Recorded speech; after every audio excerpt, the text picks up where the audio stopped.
Halo pemirsa, kembali lagi di One News Sore Akhir Pekan. Hari ini, One News Sore Akhir Pekan akan merangkum informasi mengenai Menteri Keuangan Purbaya Yudi Sadewa menegaskan tidak mau anggaran pendapatan dan belanja negara atau APBN untuk ikut menanggung beban utang dari proyek kereta cepat Jakarta-Bandung alias WUSH.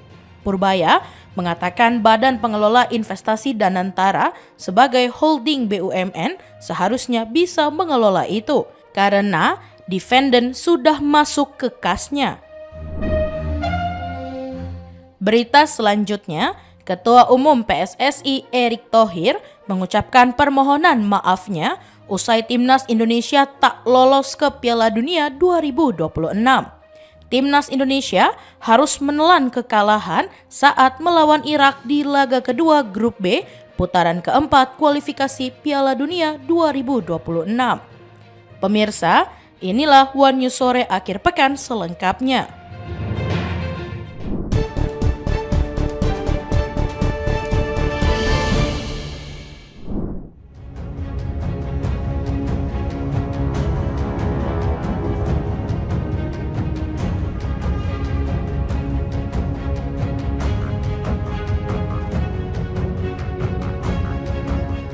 Menteri Keuangan Purbaya Yudi Sadewa menegaskan tidak mau anggaran pendapatan dan belanja negara atau APBN untuk ikut menanggung beban utang dari proyek kereta cepat Jakarta-Bandung alias WUSH.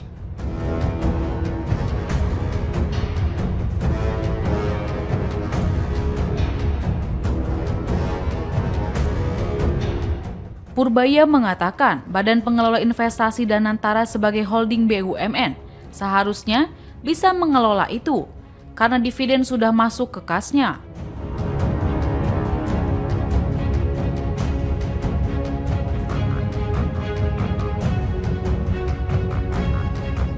Menurutnya hingga saat ini, Kementerian Keuangan belum menerima pembahasan resmi dari pihak terkait mengenai usulan agar sebagian utang PT KCIC ditanggung negara.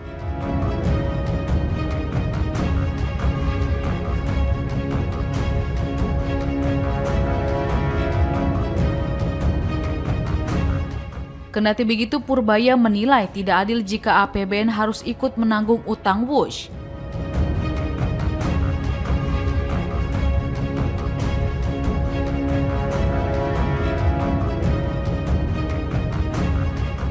Pasalnya, kata dia, Danantara dalam 1 tahun mengantongi sebesar 80 triliun rupiah dari dividen, sehingga bisa teratasi tanpa harus pembiayaan dari pemerintah.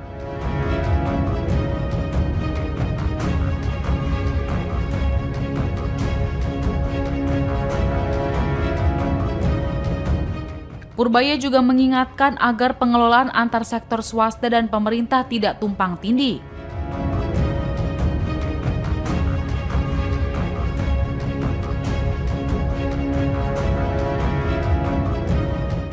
Menurutnya, skema pembiayaan proyek seperti WUSH harus jelas batasnya antara bagian yang menjadi tanggung jawab pemerintah dan yang dikelola secara komersial.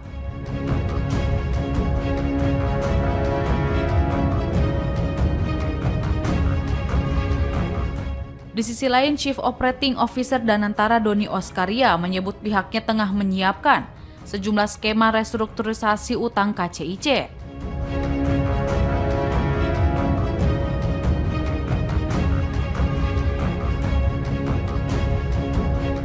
Salah satu opsi yang dikaji adalah kemungkinan sebagian utang infrastruktur ditanggung oleh pemerintah melalui APBN.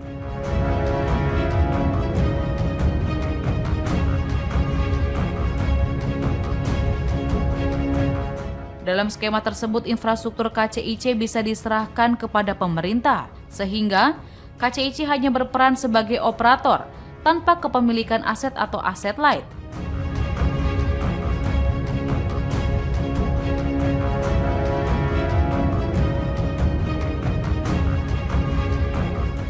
Dengan begitu, utang infrastruktur senilai 6,7 miliar dolar Amerika Serikat atau sekitar 111,10 triliun rupiah akan dialihkan menjadi beban APBN.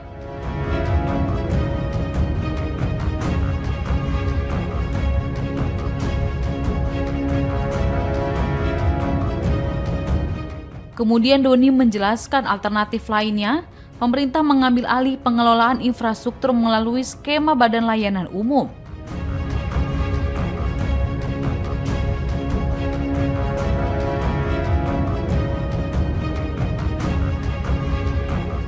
Dalam model ini KCIC akan berperan sebagai pengguna yang membayar sewa operasi kepada pemerintah.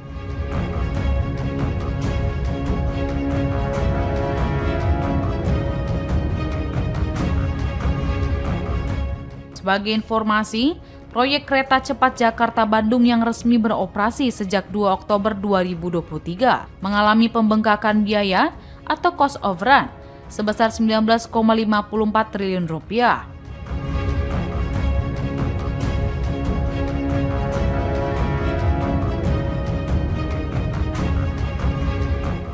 Untuk menutup pembengkakan biaya tersebut, proyek ini memperoleh pinjaman dari China Development Bank.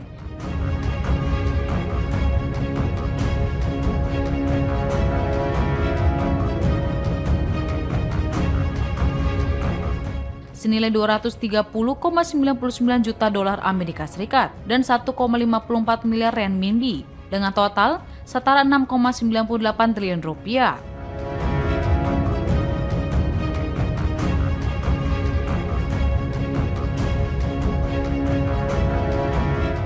PT Kereta Cepat Indonesia Cina atau KCIC, pengelola kereta cepat Wush, merupakan perusahaan patungan antara Konsorsium Indonesia PT Pilar Sinergi BUMN Indonesia dengan kepemilikan saham 60% dan Konsorsium Cina Beijing Yawan HSR Co Limited yang memegang 40% saham.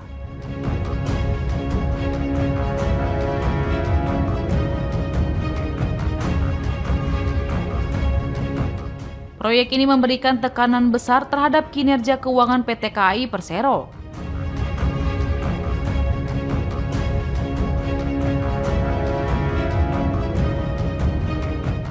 Utang proyek kereta cepat Jakarta-Bandung yang ditanggung melalui konsorsium KCIC mencapai 116 triliun rupiah.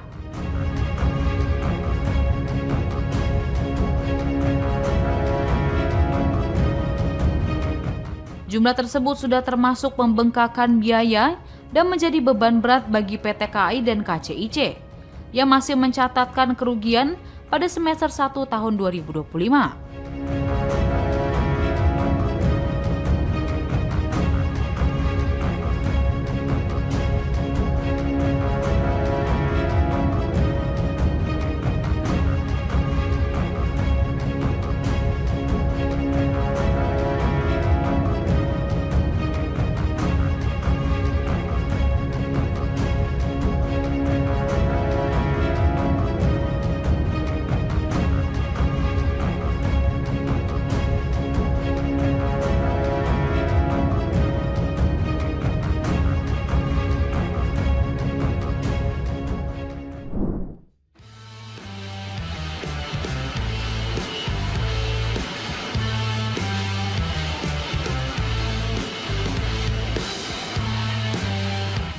Ketua Umum PSSI, Erick Thohir, mengucapkan permohonan maafnya usai Timnas Indonesia tak lolos ke Piala Dunia 2026.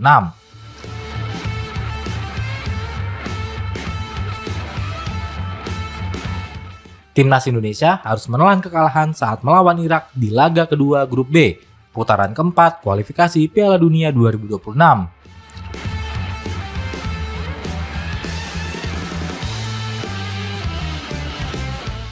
Pertandingan yang digelar di King Abdullah Sport City, Jeddah pada Minggu 12 Oktober 2025 dini hari tersebut berakhir dengan skor 1-0 untuk keunggulan Irak atas Timnas Indonesia.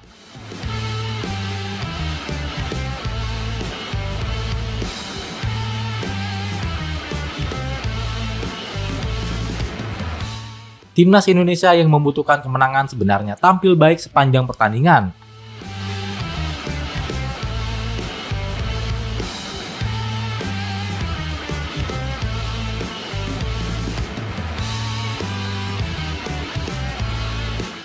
Namun justru Irak yang sukses mencuri momentum lewat gol Zidane Iqbal di menit ke-75 sekaligus membawa singa Mesopotamia amankan 3 poin perdananya.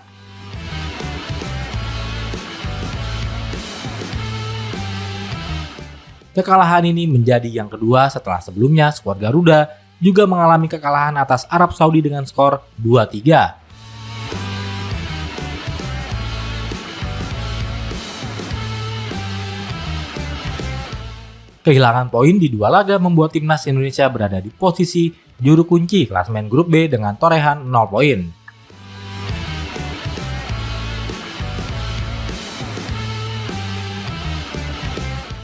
Erick Thohir langsung memberikan komentar setelah laga timnas Indonesia versus Irak.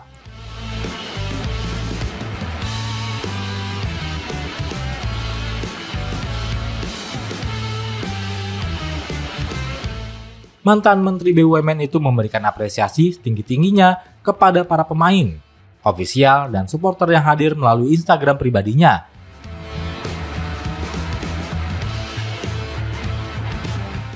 Erick menilai pencapaian timnas Indonesia di ronde keempat merupakan yang terbaik sepanjang sejarah.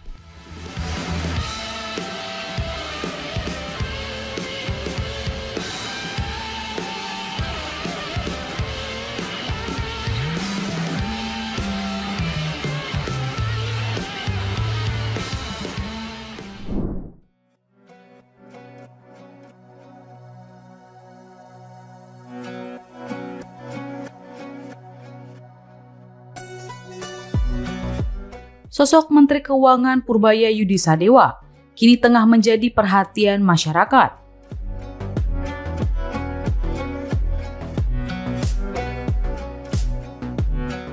Pasalnya, sosok Purbaya membawa nuansa yang berbeda usai menggantikan Sri Mulyani Indrawati.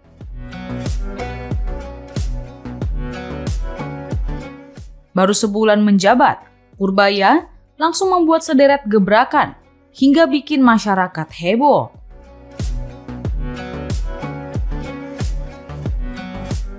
Tidak hanya dari sisi kebijakan, tetapi juga dari gaya dan cara penyajiannya yang unik serta jauh dari kesan kaku pejabat pada umumnya. Kini Purbaya diisukan berpotensi maju sebagai calon wakil presiden pada Pilpres 2029. Kendati begitu, Purbaya mengaku belum memikirkan hal tersebut dan fokus pada pekerjaannya.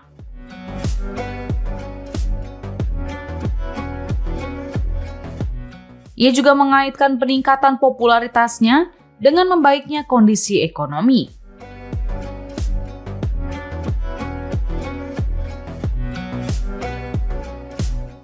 Menurut Purbaya, popularitas yang naik saat ini terjadi karena ekonomi membaik. Begitu pula jika ekonomi memburuk, maka popularitasnya bisa ikut menyusut.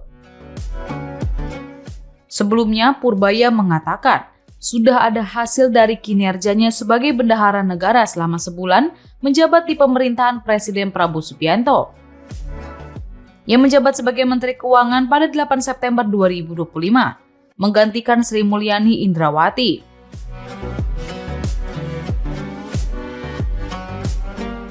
Menurut Purbaya, selama menjabat indeks harga saham gabungan menguat.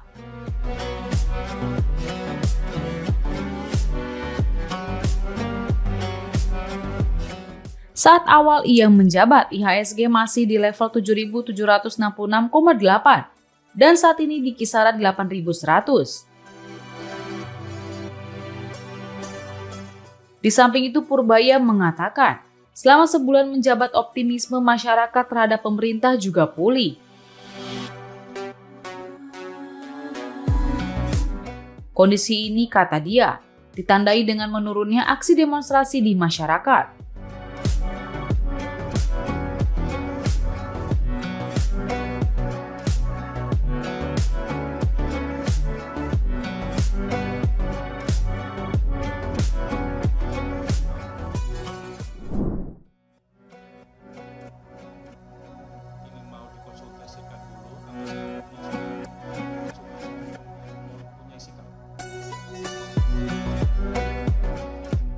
Sebanyak 4 terdakwa kasus dugaan korupsi tata kelola minyak mentah dan produksi kilang pada periode 2018 hingga 2023 diduga merugikan negara senilai 285,18 triliun rupiah.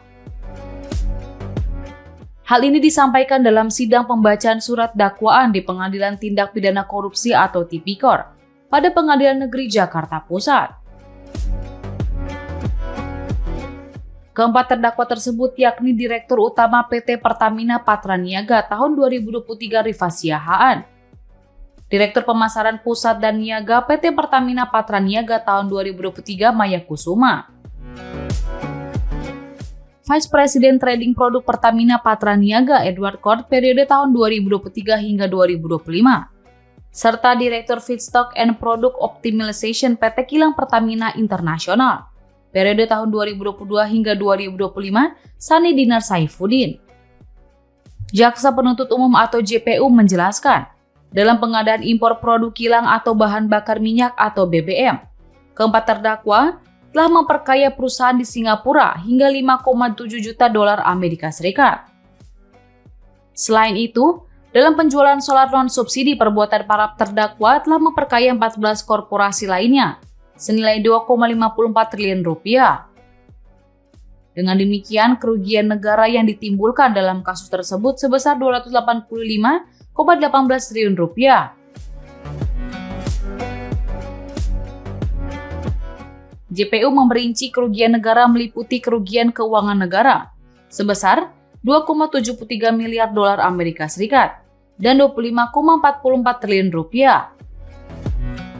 Kemudian, kerugian perekonomian negara sebesar 171,99 triliun rupiah serta keuntungan ilegal 2,62 miliar dolar Amerika Serikat. Kerugian keuangan negara dimaksud terdiri atas 5,74 miliar dolar Amerika Serikat dalam pengadaan impor produk kilang atau BBM, serta 2,54 triliun rupiah dalam penjualan solar non-subsidi selama periode tahun 2021 hingga 2023. Sementara kerugian perekonomian negara merupakan kemahalan dari harga pengadaan BBM yang berdampak pada beban ekonomi yang ditimbulkan dari harga tersebut. Serta keuntungan ilegal didapat dari selisih antara harga perolehan impor BBM yang melebihi kuota dengan harga perolehan minyak mentah dan BBM dari pembelian yang bersumber di dalam negeri. Atas perbuatannya, keempat terdakwa terancam pidana yang diatur dalam Pasal 2 Ayat 1 atau Pasal 3 Jungto Pasal 18 Undang-Undang Nomor 31 Tahun 1999 tentang pemberantasan tindak pidana korupsi. Sebagaimana telah diubah dan ditambahkan dengan Undang-Undang Nomor 20 Tahun 2001 Jungto Pasal 55 Ayat 1 ke 1 KUHP.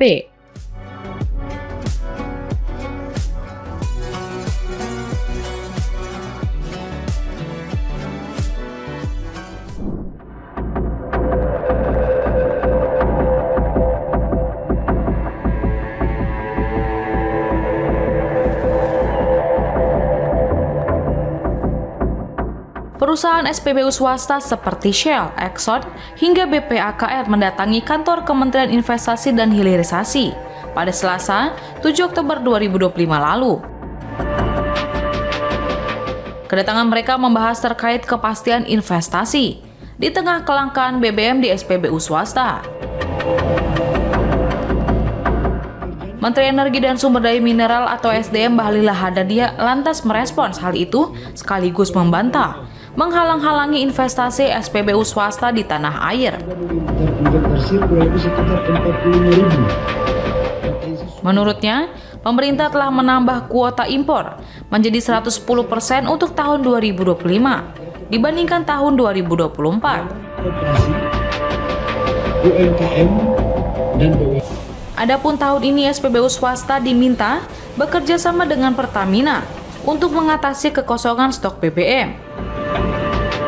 Diketahui stok di SPBU swasta terjadi kekosongan sudah terjadi sejak akhir Agustus 2025. Bahlil menegaskan bahwa dirinya menghargai semua investasi yang dilakukan pihak swasta. Karena demikian, ia meminta agar para pengusaha patuh terhadap aturan pemerintah. Sementara itu, Wakil Menteri Investasi dan Hilirisasi atau Wakil Kepala BKPM Todo Tua Pasaribu mengakui polemik kelangkaan BBM dan pembatasan kuota impor membuat rencana bisnis badan usaha swasta terganggu.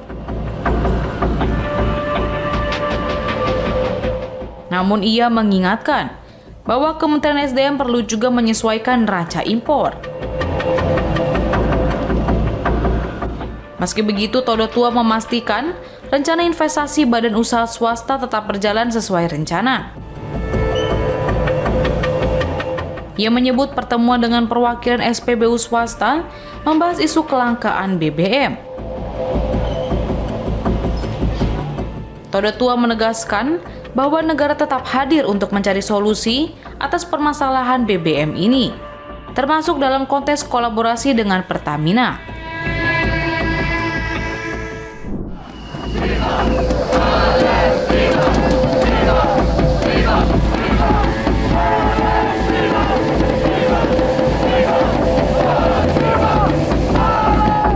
Pertandingan kualifikasi Piala Dunia antara Norwegia dan Israel di Oslo pada Sabtu 11 Oktober diwarnai ketegangan dan aksi protes besar-besaran dari para pendukung pro-Palestina. Ribuan warga turun ke jalan menolak keikutsertaan Israel dalam ajang sepak bola internasional tersebut karena masih terjadinya konflik dan serangan di jalur Gaza. Aksi ini membuat aparat keamanan Norwegia meningkatkan pengamanan di sekitar stadion dan wilayah sekitarnya. Sejak pagi, ratusan pengunjuk rasa mulai berkumpul di depan gedung parlemen Norwegia. Banyak di antara mereka mengenakan atribut dan bendera Palestina sebagai bentuk solidaritas terhadap rakyat Gaza.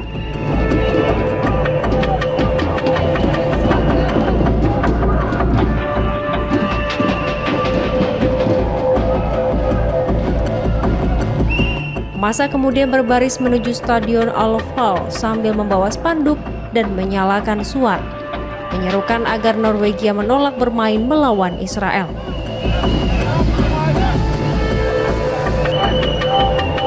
Di sekitar lokasi, beberapa gedung bahkan tampak memasang spanduk besar bertuliskan dukungan untuk Palestina. Menjelang pertandingan, aparat kepolisian menutup sejumlah akses menuju stadion dan melakukan pemeriksaan ketat terhadap penonton.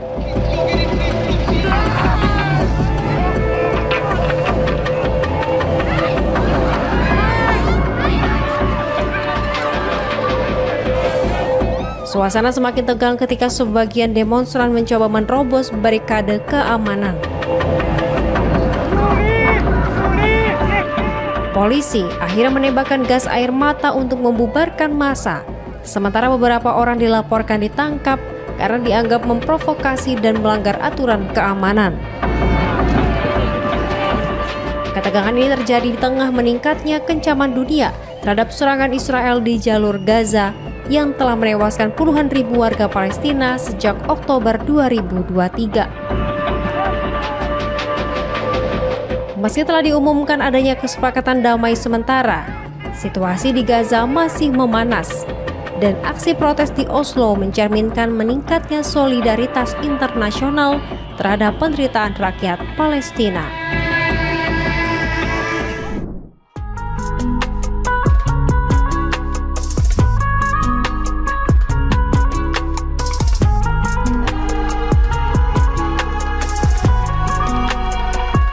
Masyarakat sepak bola sedunia mendesak agar UEFA dan FIFA menjatuhkan hukuman pada Israel karena genosida yang mereka lakukan di Palestina. UEFA dan FIFA diminta berlaku adil karena dulu langsung menskor Rusia ketika menginvasi Ukraina. Publik ingin agar timnas Israel dikeluarkan dari semua kompetisi resmi, termasuk kualifikasi Piala Dunia 2026. Namun, UEFA dan FIFA sepertinya memang pilih kasih, karena sejauh ini mereka masih membiarkan klub-klub Israel tampil di kompetisi antar klub Eropa. Bahkan timnas Israel juga terus bermain di kualifikasi Piala Dunia 2026 zona Eropa. Tidak bisa mengandalkan UEFA dan FIFA untuk mengeluarkan Israel agar tidak ikut berpartisipasi di Piala Dunia 2026. banyak publik yang berharap pada Norwegia dan Erling Haaland untuk mengambil peran mendepak tim asuhan Ranbjørn Simon. Pertandingan Israel melawan Norwegia berlangsung pada Sabtu 11 Oktober 2025 dini hari tadi di Oslo dalam lanjutan grup I kualifikasi Piala Dunia 2026 zona Eropa. Dalam laga tersebut, timnas Norwegia berhasil menghajar Israel 5-0 pada kualifikasi Piala Dunia 2026. Striker Manchester City Erling Haaland berhasil mencetak hat-trick serta pengibaran bendera Palestina di tribun. Dengan hasil tersebut membuat Norwegia memuncaki klasemen dengan 18 poin dan lolos langsung ke Piala Dunia. Sementara Israel berada di peringkat ketiga di bawah Italia dengan torehan 9 poin yang membuat kesempatannya untuk lolos Piala Dunia 2026 sangat sulit. Dengan hasil itu, membuat banyak publik merasa senang karena Israel terbilang sulit untuk lolos Piala Dunia. Bahkan banyak yang berterima kasih kepada striker Norwegia Erling Haaland karena telah berperan besar mengalahkan Israel.